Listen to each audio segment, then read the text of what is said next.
The diner door creaked open, and Will Smith, a globally recognized Hollywood star, stepped inside. It wasn't a place that seemed ready for celebrity visitors. Its charm was simple: retro booths, a vintage jukebox in the corner, and the aroma of freshly brewed coffee. But the room wasn't welcoming, it was wary. The patrons, all locals and predominantly white, stared at Will like he didn't belong. Conversation stopped mid-sentence, and a wave of discomfort swept through the room.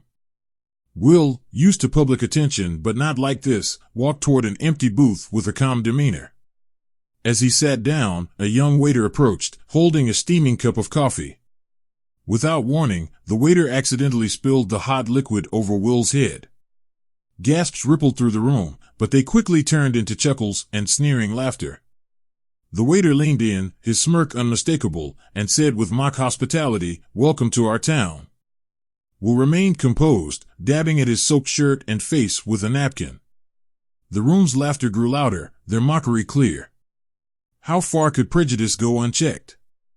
That question hung in the air, but one thing was certain: this wasn't going to end as the diners expected. The small-town diner seemed like a snapshot from decades past. Its checkered floors, red leather booths, and dim lighting gave it an old-school charm. For the locals, it was a second home. For Will Smith, it was just a roadside stop on his journey. As Will stepped through the door, the faint chatter faded. The management, the staff, and the customers were all white. Their eyes followed him with quiet suspicion, making their thoughts obvious without saying a word. Behind the counter stood Chad Harper, the owner of the diner. A gruff, middle-aged man with an air of entitlement, Chad's lip curled as he saw Will. Leaning toward one of his staff, Chad muttered just loud enough, "What's he doing here?" The tension in the room was thick, almost suffocating. Will found a booth by the window, his calm composure contrasting sharply with the hostile stares. As he settled in, a waitress named Megan approached hesitantly. She was young, with soft features and kind eyes, but her discomfort was evident. She knew the kind of place she worked in, and her conscience weighed heavily on her. "Here's the menu," she said softly, barely meeting Will's eyes. The moment she walked away, the whispers grew louder. The customers leaned toward each other, their sneers unmistakable. "Think he's lost or something," someone muttered from a nearby booth, drawing a chuckle from their group. Megan glanced toward the counter, where Chad stood with a smug grin. She wanted to intervene, to say something, but fear kept her silent. The unspoken rules of the diner were clear: outsiders weren't welcome, especially someone like Will.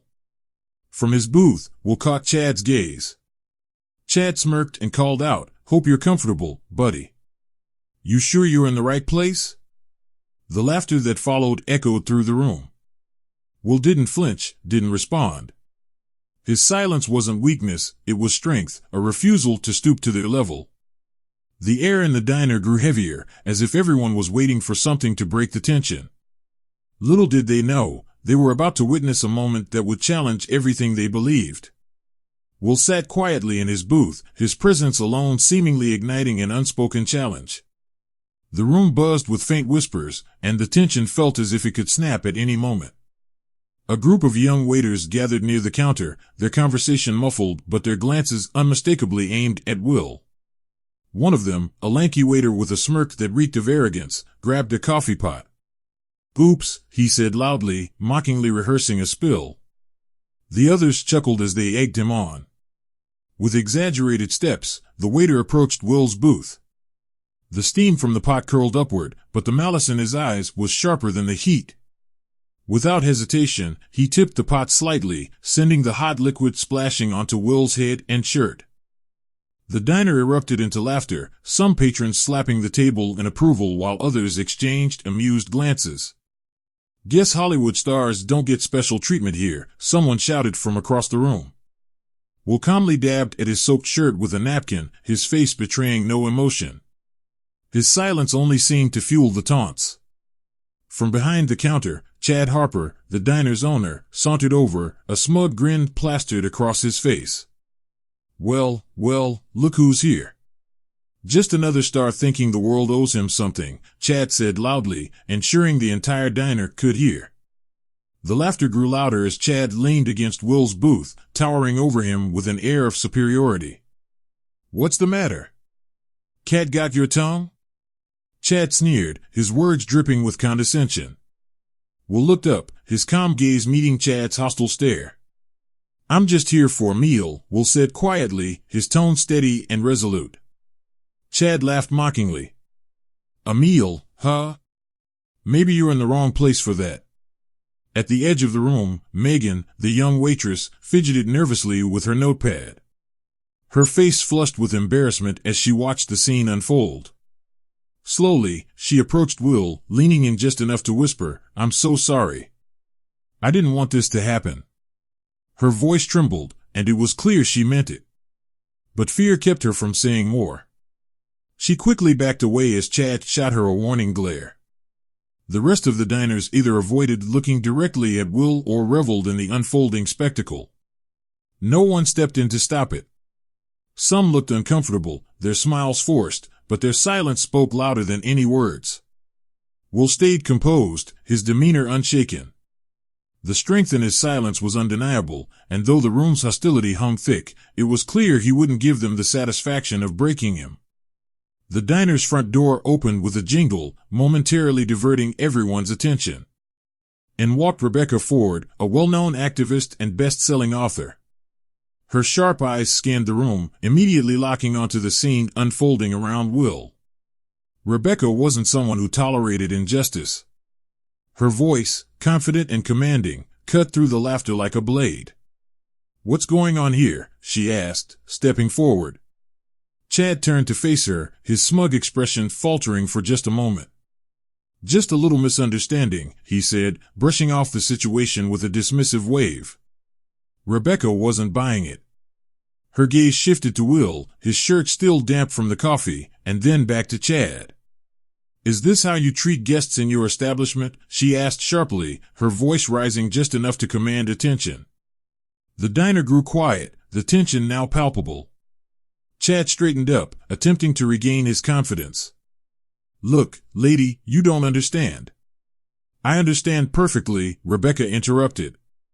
"I understand that you and your staff think it's acceptable to humiliate someone because of the color of their skin." The words hung heavy in the air. The sneering waiters suddenly looked uncomfortable, shifting nervously under Rebecca's piercing gaze. Chad tried to laugh it off, but it came out forced. "It's not like that," he muttered. "We were just joking around." "Joking?" Rebecca's voice sharpened. "Do you think racism is a joke? Do you think humiliating someone is a joke?" At this point, Megan stepped forward, her hands trembling as she clutched her notepad. "It wasn't an accident," she admitted softly, her voice barely audible. Rebecca turned to her, softening her tone. "Go on," she encouraged. Megan glanced at Chad, fear etched across her face, but the weight of her conscience pushed her forward. "They did it on purpose. I should have said something, but I didn't." "I'm sorry," she said, tears welling in her eyes. Will finally spoke, his voice calm but firm. "It's okay," he said, looking at Megan. "You spoke up now, and that matters." Rebecca turned back to Chad, her voice icy. "If this is how you treat your customers, maybe it's time someone held you accountable." The tension in the diner had shifted. No longer was Will the focus of ridicule. The crowd now watched Chad, their expressions uncertain, some even regretful. The tables had turned, and it was clear that this was no longer just about Will, it was about confronting the deep-rooted prejudice that had poisoned this place. The silence in the diner was deafening as Rebecca Ford stood her ground, her fiery determination cutting through the room like a razor. She turned to Chad Harper, whose smug demeanor had cracked ever so slightly. Her voice was sharp yet composed, resonating with the weight of moral authority. "Chad," she began, her tone unwavering, "you owe this man an apology, not just to him, but to every person here. Your actions have shown us who you are. Now it's time to show us who you could be." Chad folded his arms, a stubborn smirk creeping back onto his face. "Apologize? For what? This is my diner, Rebecca. I'll run it how I want. You don't get to waltz in here and tell me how to do things. Rebecca didn't flinch. Instead, she stepped closer, her voice growing firmer. You think this is about your diner? No, Chad. This is about humanity. About decency. Will Smith didn't come here to make a scene, he came here for a meal. But what you and your staff served him wasn't food, it was humiliation. The room hung on her every word. Some customers shifted uncomfortably in their seats, while others nodded in quiet agreement. The tide was beginning to turn. Rebecca gestured toward Will, who had remained calm throughout the ordeal. Look at him, Chad. This man has faced more challenges in his life than you can imagine. He's built a career as one of the most successful actors in the world, not because of his skin color, but in spite of how people like you see it.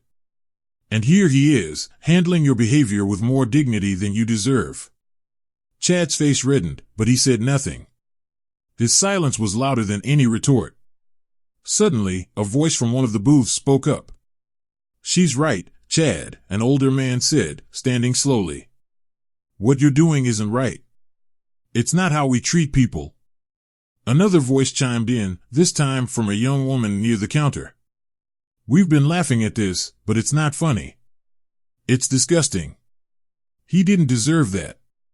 The shift in the room was palpable. One by one, customers began to voice their support for Rebecca and Will, their words echoing with the weight of overdue realization. Will finally stood, his calm presence commanding the room. His voice, deep and steady, silenced the murmurs. I appreciate all of you speaking up, he began, his tone gracious yet firm. But I want you to understand something. This isn't just about me. It's about every person who's walked into a room and been judged before they've even said a word. He paused, the weight of his words settling on the crowd. When I first started in Hollywood, I was told I'd never make it because there weren't roles for someone who looked like me. I was rejected, mocked, and underestimated at every turn. But I didn't let that stop me. I kept going, not just for myself, but for every kid who looks like me and dreams of something bigger. Will glanced around the diner, meeting the eyes of those who had laughed at him moments ago. What happened here today isn't new to me. But it's new to some of you. And maybe, just maybe, this is the moment where things start to change. The room was silent, the gravity of his words hanging in the air. Even Chad looked shaken, though he tried to hide it. Rebecca stepped forward again, her voice softer now. Chad, this is your chance to make things right. Not just for Will, but for yourself. Because what you do next will define how everyone here remembers you. Chad stood motionless, his arms still crossed, but his expression was no longer defiant. The pressure in the room was palpable, and for the first time, he seemed to feel the weight of his actions. His eyes flicked to Rebecca, then to Will, and finally to the customers who had turned against him. With a heavy sigh, Chad uncrossed his arms and muttered, I was wrong. His voice was barely audible, but it was enough to silence the room. He looked at Will, his expression a mix of guilt and discomfort. I'm sorry, he said, his voice uneven. I shouldn't have treated you like that.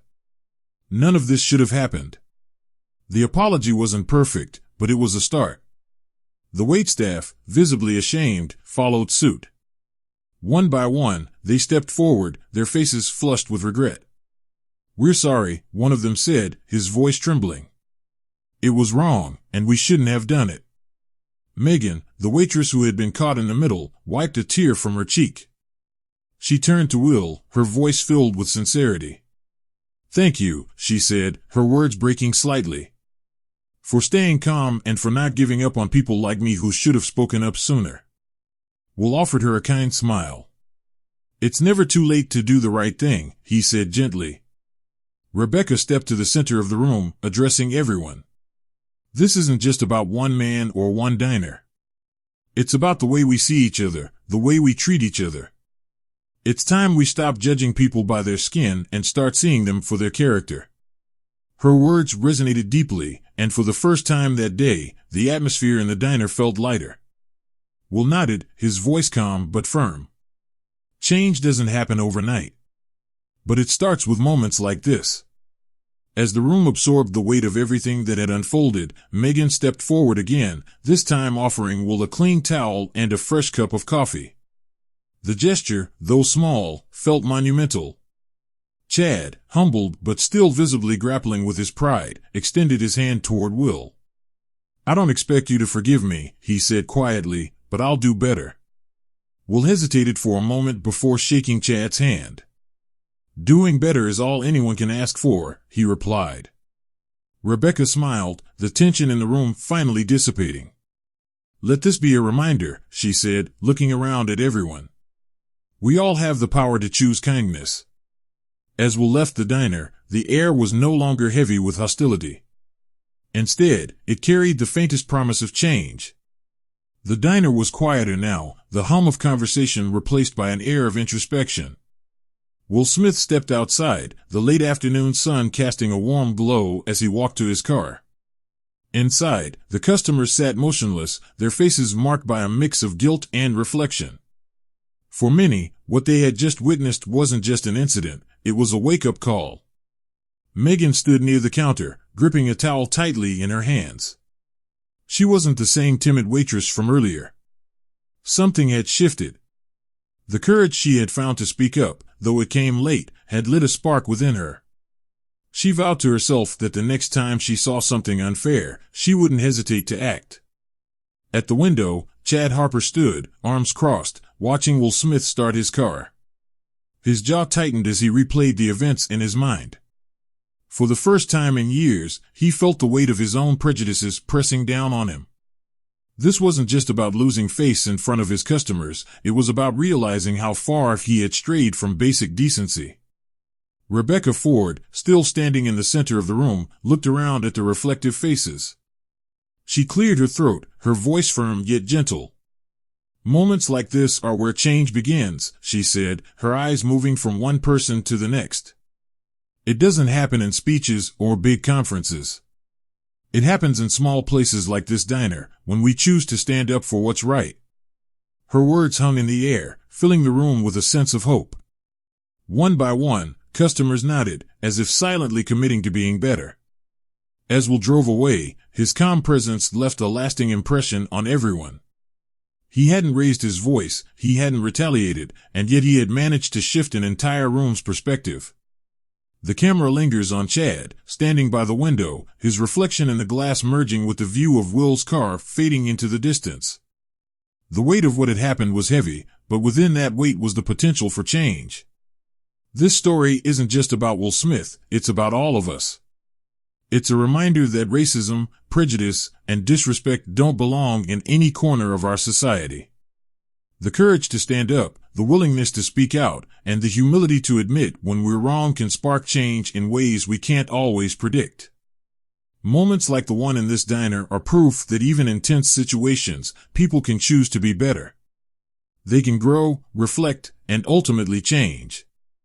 Have you ever witnessed someone stand up for what's right? How did it make you feel? Share your story in the comments below. Your experience could inspire someone else to take a stand. Let's keep this conversation going.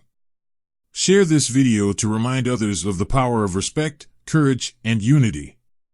Together, we can create a ripple effect of change, one small act at a time.